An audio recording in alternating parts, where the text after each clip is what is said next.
Assalamualaikum warahmatullahi wabarakatuh. Sebelumnya terima kasih kepada Ibu Hajah Rafiah MPD selaku dosen pengampu pada mata kuliah pembelajaran tematik yang telah memberikan kesempatan kepada kelompok kami untuk mempresentasikan hasil tugas kami.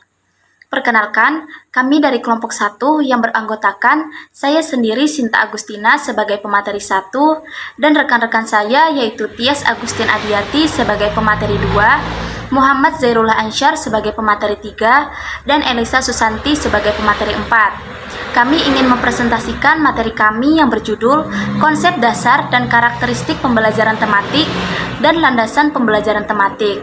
Langsung saja, yang pertama yaitu pengertian pembelajaran tematik. Pembelajaran tematik merupakan suatu strategi pembelajaran yang melibatkan beberapa mata pelajaran untuk memberikan pengalaman yang bermakna kepada siswa. Keterpaduan pembelajaran ini dapat dilihat dari aspek proses atau waktu, aspek kurikulum, dan aspek belajar mengajar. Jadi, pembelajaran tematik adalah pembelajaran terpadu yang menggunakan tema sebagai pemersatu materi dalam beberapa mata pelajaran, sekaligus dalam satu kali pertemuan. Pembelajaran tematik adalah pembelajaran yang dirancang berdasarkan tema-tema tertentu. Dalam pembahasannya, tema itu ditinjau dari berbagai mata pelajaran. Sebagai contoh, tema air dapat ditinjau dari mata pelajaran fisika, kimia, biologi, matematika. Lebih luas lagi, tema itu dapat ditinjau dari bidang studi lain, seperti IPS, bahasa, agama, dan seni. Pembelajaran tematik menyediakan keluasan dan kedalaman implementasi kurikulum, menawarkan kesempatan yang sangat banyak pada peserta didik untuk memunculkan dinamika dalam proses pembelajaran. Selanjutnya yaitu konsep dasar pembelajaran tematik. Yang pertama yaitu perkembangan pengetahuan. Yang kedua yaitu fragmentasi jadwal pembelajaran atau fragment schedule. Yang ketiga yaitu relevansi kurikulum. Dan yang terakhir yaitu respon masyarakat terhadap fragmentasi pembelajaran. 3. Karakteristik pembelajaran tematik. 1. Berpusat pada siswa. 2. Memberikan pengalaman langsung. 3. Pemisahan mata pelajaran tidak begitu jelas. 4. Menyajikan konsep dari berbagai mata pelajaran. 5. Bersifat fleksibel. Dan yang keenam, menggunakan prinsip belajar sambil bermain dan menyenangkan. 4. Landasan pembelajaran tematik. 1. Landasan filosofis. Dipengaruhi oleh 3 aliran filsafat, yaitu aliran progresivisme, aliran konstruktivisme, dan aliran humanisme. 2. Landasan psikologis. Psikologis perkembangan diperlukan terutama dalam menentukan isi atau materi pembelajaran tematik yang diberikan kepada siswa agar tingkat keluasan dan kedalamannya sesuai dengan tahap perkembangan peserta didik. 3. Landasan yuridis.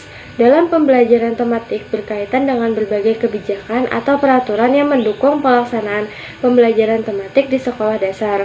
Landasan yuridis tersebut adalah Undang-Undang Nomor 23 Tahun 2002 dan Undang-Undang Nomor 20 Tahun 2002.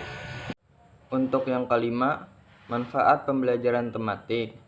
Di sini ada 4 manfaat. Yang pertama, karena menggabungkan beberapa kompetensi dasar dan indikator serta isi mata pelajaran, akan terjadi penghematan karena adanya tumpang tindih materi. Yang kedua, siswa mampu melihat sebab isi materi pembelajaran lebih berperan sebagai sarana atau alat, bukan tujuan akhir.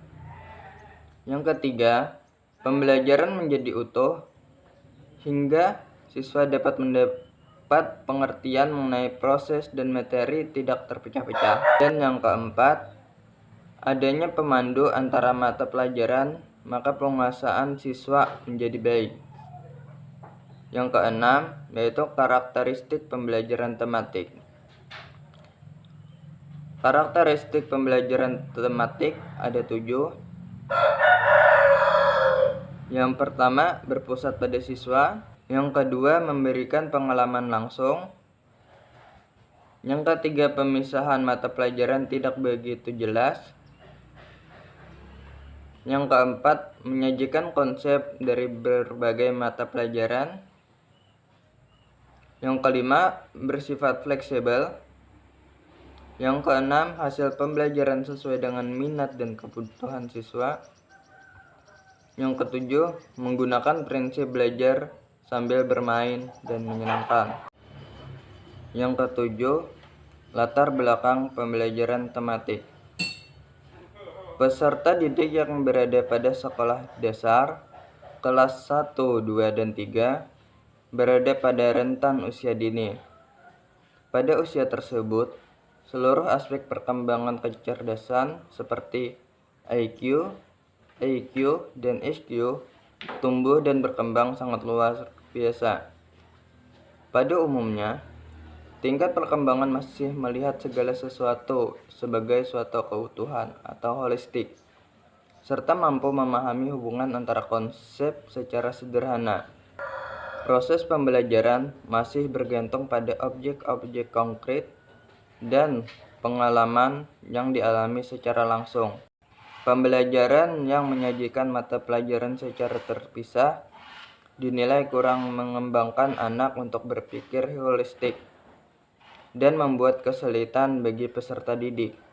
Selain itu, dengan pelaksanaan pembelajaran yang terpisah, muncul permasalahan pada kelas rendah 1-3. Antara lain adalah tingginya angka mengulang kelas dan putus sekolah. Angka mengulang kelas dan angka putus sekolah peserta didik kelas 1 SD jauh lebih tinggi dibandingkan dengan kelas yang lain. Karakteristik perkembangan pada anak kelas 1, 2, dan 3 SD mampu mengontrol tumbuh dan keseimbangannya. Tujuan pembelajaran tematik. Tujuan pembelajaran tematik meliputi yang pertama, untuk memudahkan pemusatan pada satu tema tertentu. Yang kedua, untuk memudahkan siswa mempelajari ilmu pengetahuan dan mengembangkan berbagai kompetensi dasar. Yang ketiga, mengajak siswa mengembangkan kompetensi dasar dengan pengalaman pribadi. Dan yang terakhir, yang keempat, memberikan rasa manfaat yang tinggi bagi siswa karena penyajian materi dalam konteks tema yang jelas. 9. Ruang lingkup pembelajaran tematik. Pendidikan agama Islam, pendidikan kewarganegaraan, IPA, EPS, kesenian dan penjaskes, dan matematik. Video pemaparan dari kelompok 1, kami memohon maaf atas kekurangan dan kesalahannya baik yang disengaja maupun tidak disengaja. Wabillahi taufiq wal hidayah. Wassalamualaikum warahmatullahi wabarakatuh.